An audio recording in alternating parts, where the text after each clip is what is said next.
Hi, everybody. Thanks for watching. Thanks for pulling up a chair. Today, I'm going to talk about a second sitting that I did in the same day. If you watched the last video, this is the second sitting I did, which means I was in a practice class. I am a practicing evidential medium.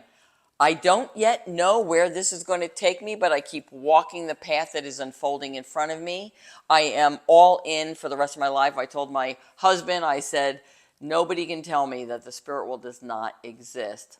As a little girl, I didn't see ghosts, I didn't see spirit, but I always knew God could do anything. And so it was always like, why are people putting limits on God? Like, I don't get that. I actually used to think that as a child. So today, I am now in a course and practicing evidential mediumship. What does that mean? It is my job if somebody comes to sit in front of me, and right now I'm in practice mode, practicing as an evidential medium, and I bring evidence in. I want there to be no question in my sitter's mind that who I am speaking with, who I'm conversing with, who am I relating with is absolutely here. And one of the exercises we did yesterday was we'll call it a gallery reading. So I'm on Zoom and I volunteered to do this. And so I'm sitting in front of 15 or 20 other people who are just sitting there quiet. And I'm reaching into the spirit world. Is there anybody here who would like to speak to somebody on this call? And then I trust and I receive. Those are two huge components. If we don't learn to receive in the human world, we're not going to be able to receive in the spirit world.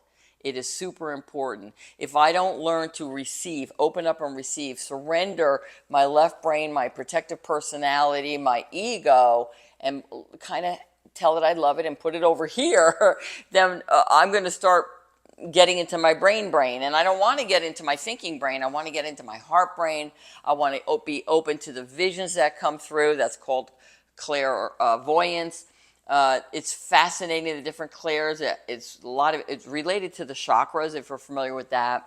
And so this person that came in, I was able to describe this woman. She was an older woman. I felt that she was mature. I would even say she was in her 90s. But you never know how a person presents versus how the sitter would remember them. So usually how they present is how they feel their beloved is going to recognize them, okay? So this woman was a small build.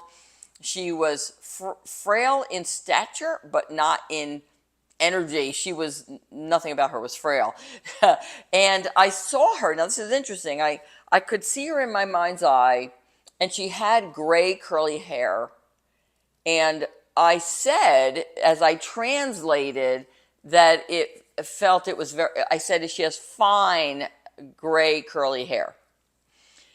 Well, I'm coming from my filters, and my filters are my hair. My hair has goop in it. It's got little curl families. If you know anything about curly hair, you don't separate the curls. You let them live together. They're called curl families. Yes, that's a thing.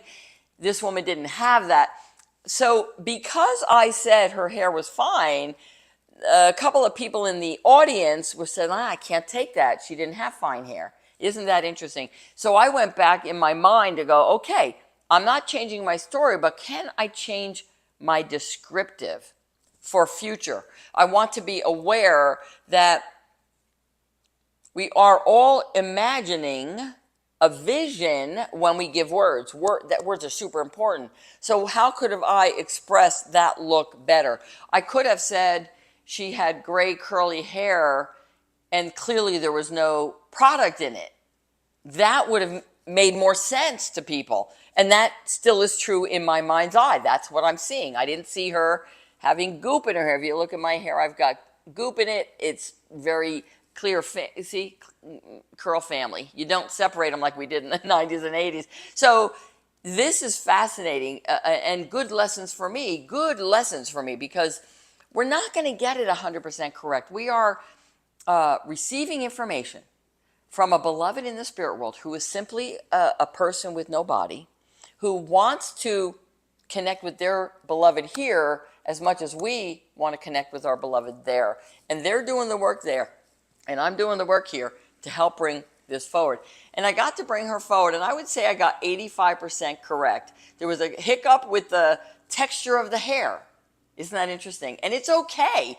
My mentor, Mavis Patilla, says if you're getting 100% right, you're probably not doing it right. There's probably something going on there. You might know the information prior.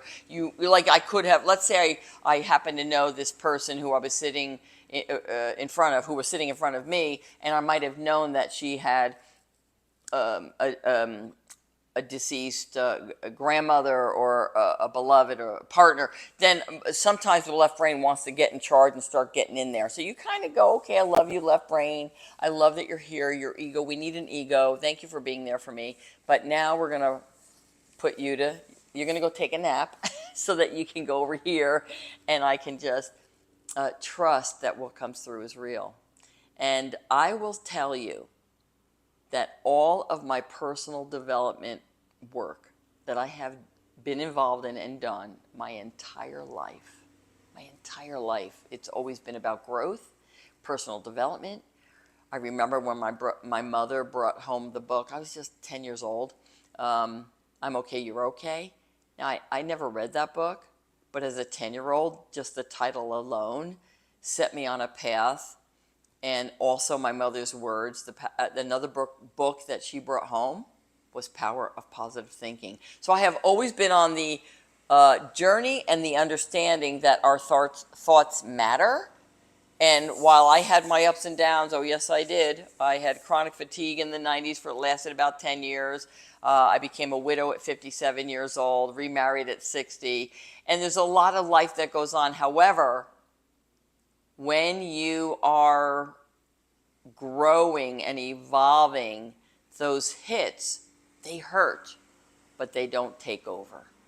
And it is what the loss of my late husband, the departure of him, is what prompted me to continue on that journey and also get curious about mediumship. And I will tell you, I've had readings where Pietro is with me by my side, and I have been told by more than one person he has never left me, and I know he hasn't. And what I'm learning now in class is that Pietro is probably an inspirer. Who knew that there were inspirers for us? But let me tell you, the more I learn, the more exciting it is and more comforting to know we are never, ever alone. I love you. Thank you so much for pulling up a chair, and I'll see you in the next video.